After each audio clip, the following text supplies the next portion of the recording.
کوئی مصیبت نازل نہیں ہوتی مگر اللہ کے حکم سے،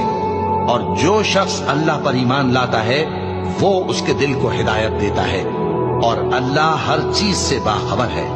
اور اللہ کی اطاعت کرو اور اس کے رسول کی اطاعت کرو، بس اگر تم منہ پھیر لوگے تو ہمارے پیغمبر کے ذمے تو صرف پیغام کا کھول کھول کر پہنچا دینا ہے۔ اللہ جو معبود برحق ہے،